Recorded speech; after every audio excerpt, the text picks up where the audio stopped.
Ready? Yep.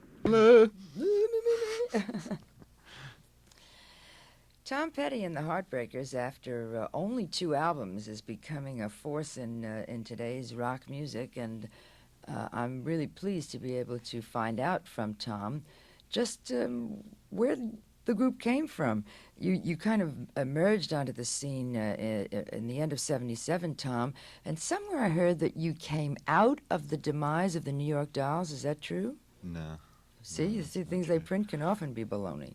You had nothing to do No, with the Dolls. no. There was a group by coincidence called the Heartbreakers. I think that had one of the Dolls in it, but Mm-hmm. that was like a long time ago or So something. I know you come from Yeah. Florida. Yeah, we came from Florida. We've lived in L.A. for 4 years now, Mm-hmm. but we drifted out there from Florida over about a 4-year period. The same people? Yeah, Intact. we didn't come together, but we met up again there. So obviously you were destined to be together. How did guess. you get first attract the attention of the record company? Just running around with tapes, going up to the doors and knocking. Please, sir, will you listen? In other words, that's the only way to do it. Only way I knew to do it at the time. And eventually you knocked on enough doors and it worked. Yeah, it came pretty quick, really. It wasn't that hard. I was really surprised. Well, I'm glad to hear you say that, because so many young people who want to get into the music business get discouraged before they start because they figure nobody's interested. Well, it ain't easy, but I think if you've got the tape and the music's there, they'll listen at least. And then if what they hear is decent, you're in. Yeah, then your troubles really begin. Ha! Okay. More to follow from the saga of Tom Petty and the Heartbreakers. Hey, Tom, can you stay about 6 inches away from the mic? Yeah. Okay.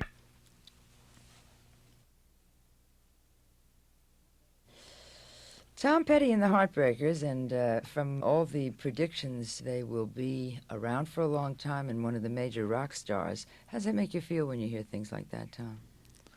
Well, it feels nice, you know. I don't ever take that stuff too serious anymore. You don't.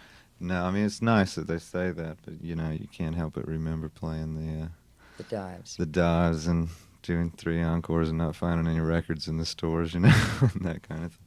But it's nice, yeah. I guess it's better than them saying, "No, it won't last a minute." I get the feeling that even if it does happen, it won't go to your head, will I it? hope not. No, we're just a band. We don't really have any pretenses, you know, beyond being a rock and roll band, really, just a working rock and roll band. I don't think it'll go to our head. It might. You hope not. A rock and roll band today is kind of a... It's getting rare, isn't it? yeah, there hardly are any. No.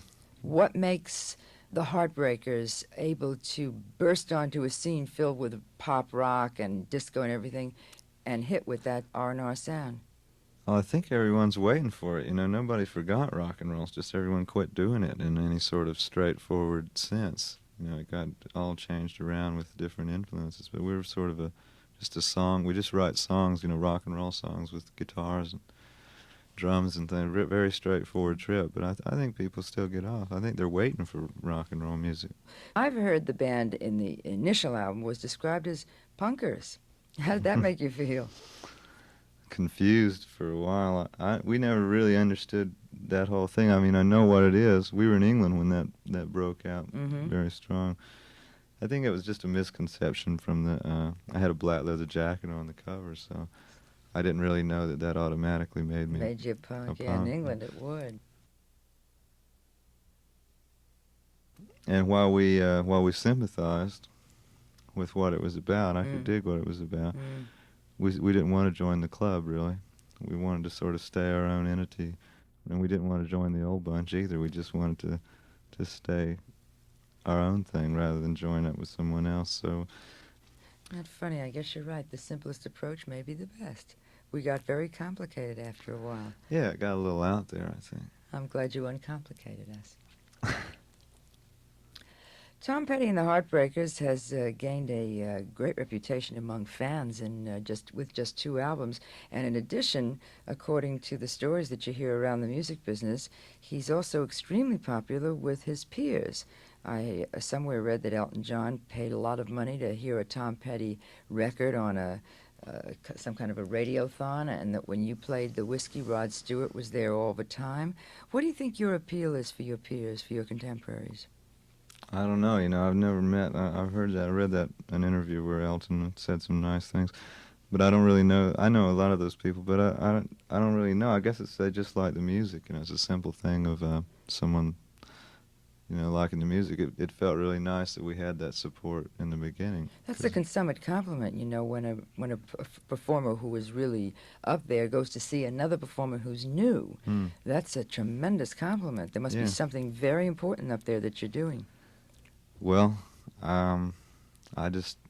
we were very flattered by all that, and Does it make you nervous to know that some big stars in the audience? yeah, sometimes if it's someone that you really admire. Then Who do that's you really admire nice. most of all? Oh, loads and loads, too many to mention, really. Well, But, is there one person, for instance, from whom you took inspiration as you were growing up in music? Well, there were a lot. The usual ones, the Beatles and the Stones and all that, and the Birds. Mm-hmm. We were really Yeah. freaked when we played with Roger McGuinn. Yeah, I know. There's a lot of publicity on it, and Yeah. deservedly so. It must have been quite an occasion for you. Yeah, so we enjoy that. Still makes us nervous, though. Well, they say that really successful people are always nervous when they perform, so hopefully that's a step in the right direction. Tom Petty and the Heartbreakers, they're fairly new. They've had 2 albums, and they've been described in dozens of different ways as far as the music's concerned.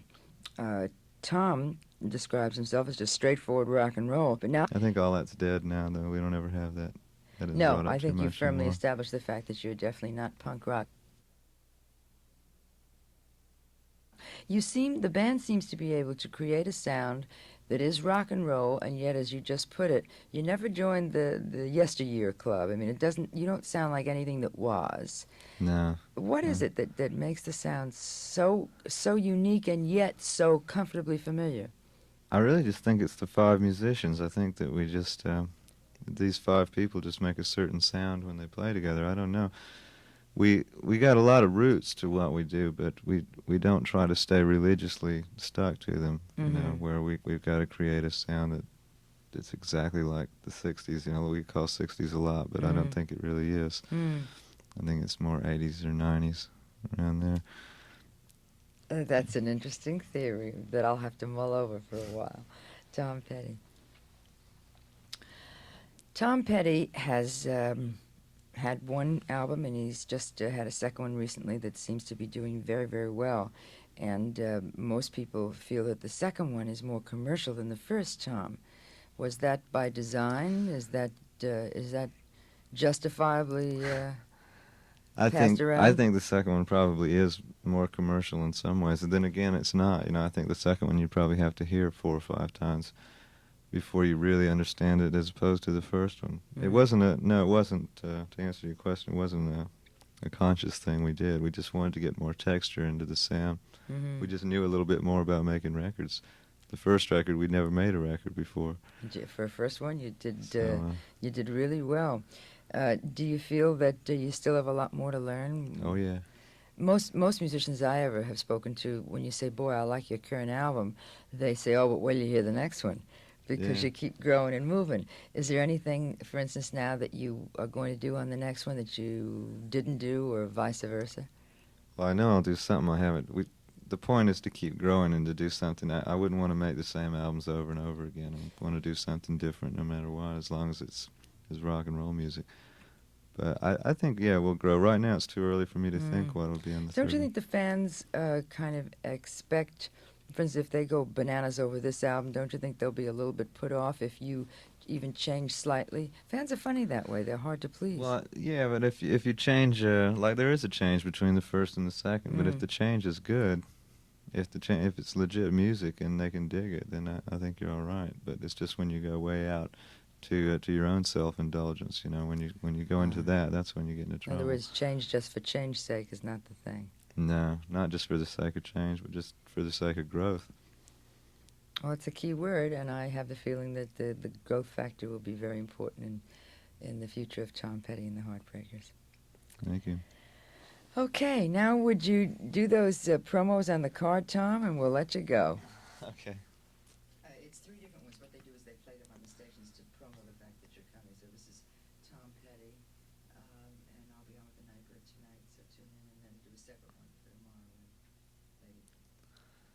Oh, but they say the same thing over Yeah, and over again. except for tonight, tomorrow, and later in the day. It's 3 different times, he says. They play them before the show. Oh, I see. Right. Okay. You want me to go ahead? Ready? Yep. Hi, this is Tom Petty, and I'll be on with the Nightbird later today, so tune in. Hi, this is Tom Petty, and I'll be on with the Nightbird tonight, so tune in. Hi, this is Tom Petty, and I'll be on with the Nightbird tomorrow, so tune in. Okay. That's it. Your voice Okay. changes